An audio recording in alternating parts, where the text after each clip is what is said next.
David como joven pastor. David era el hijo menor de Isaí, un hombre de la tribu de Judá. Como joven, era pastor de ovejas. Fue durante esta etapa que Dios lo eligió, a través del profeta Samuel, para ser el futuro rey de Israel. Samuel, siguiendo las instrucciones de Dios, ungió a David como rey en secreto, mientras Saúl aún gobernaba.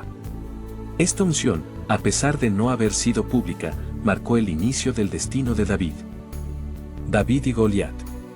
Uno de los episodios más conocidos de la vida de David es su enfrentamiento con Goliat, un gigante filisteo. El ejército de Israel, liderado por el rey Saúl, estaba atemorizado por Goliat, quien desafiaba a los israelitas a enviarlo a un combate personal. David, un joven sin experiencia militar, aceptó el desafío, confiando en que Dios lo protegería.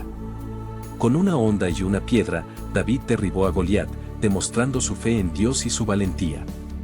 Esta victoria lo convirtió en un héroe nacional. La relación con el rey Saúl. A pesar de la victoria de David sobre Goliat, su relación con el rey Saúl comenzó a deteriorarse. Saúl, celoso del éxito de David y temeroso de que su popularidad creciera, trató de matarlo en varias ocasiones. David, sin embargo, siempre mostró respeto por Saúl como el rey ungido por Dios y evitó matarlo cuando tuvo la oportunidad, confiando en que Dios se encargaría de su destino. David huye y se convierte en líder de un grupo de seguidores. A medida que Saúl perseguía a David, este huyó al desierto y se refugió en diversas localidades. Durante su huida, reunió a un grupo de seguidores leales. David se convierte en rey.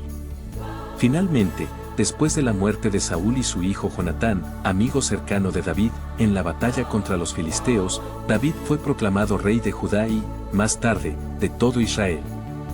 Su reinado fue consolidado tras varios conflictos, pero eventualmente unificó el reino bajo su gobierno.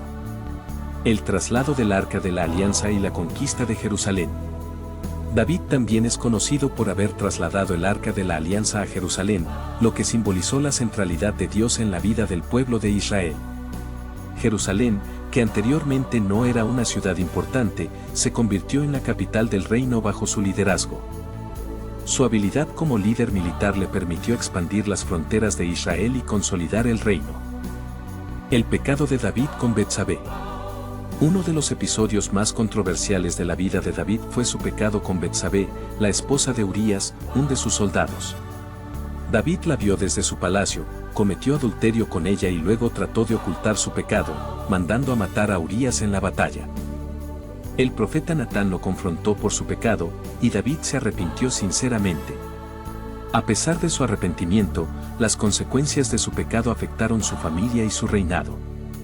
Los últimos años de su vida y la sucesión. En los últimos años de su vida, David enfrentó rebeliones internas, especialmente de su hijo Absalón, quien intentó arrebatarle el trono. Después de la muerte de Absalón, David continuó gobernando hasta su vejez.